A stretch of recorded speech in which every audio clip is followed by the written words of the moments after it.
마태복음 19장 30절을 보시면 그러나 먼저 된 자들로 나중되고 나중된 자들로 먼저 될 자들이 많으리라 하셔요.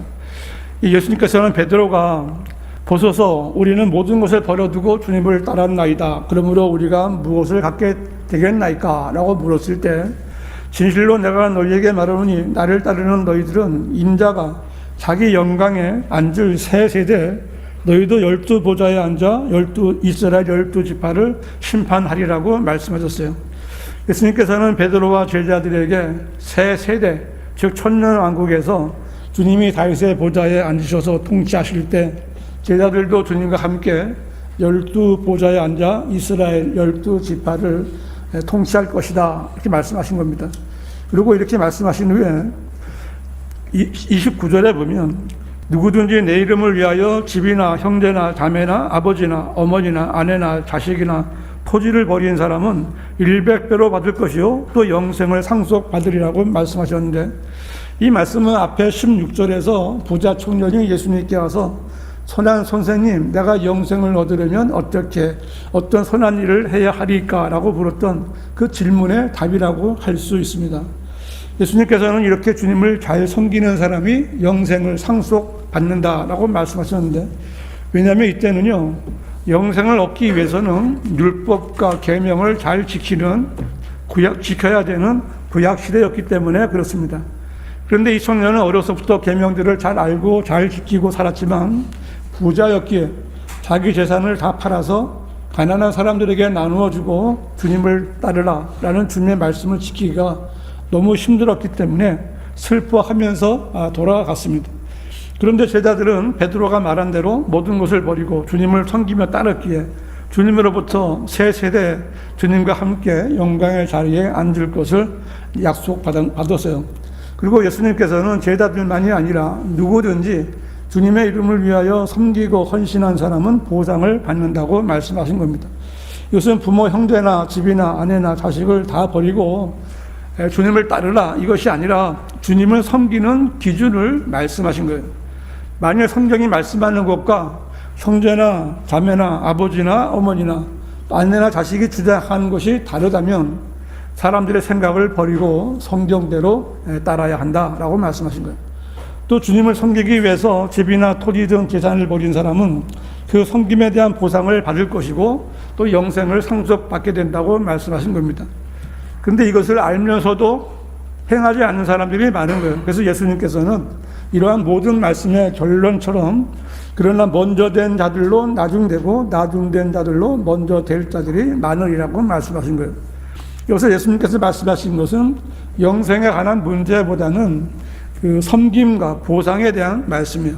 그래서 예수님의 말씀을 그대로 본다면 부자 청년은 이 바리새인이나 서기관들처럼 계명을 잘 알고 또 그 마음은 어떻든지 간에 계명을 잘 지키고 살았던 먼저 된 자에 속한 사람이에요.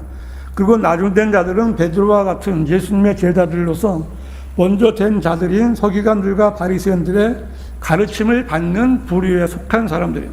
그래서 먼저 된 자들인 서기관들과 바리새인들보다 먼저 될 수가 없는 나중된 자들인 거예요. 그런데 예수님께서는 이 먼저 된 자들인 이 서기관들이나 바리새인들의 그 형식적이고 보여주기 위한 유선적인 섬김보다는 나중된 자들, 즉 제자들처럼 자기가 가진 것을 모두 버리고 주님을 따르고 섬긴 자들이나 누구든지 집이나 형제나 자매나 부모나 아내나 자식이나 토지를 버리고 주님을 섬기는 자들은 더 많은 보상을 받게 될 것이다 이렇게 말씀하신 겁니다.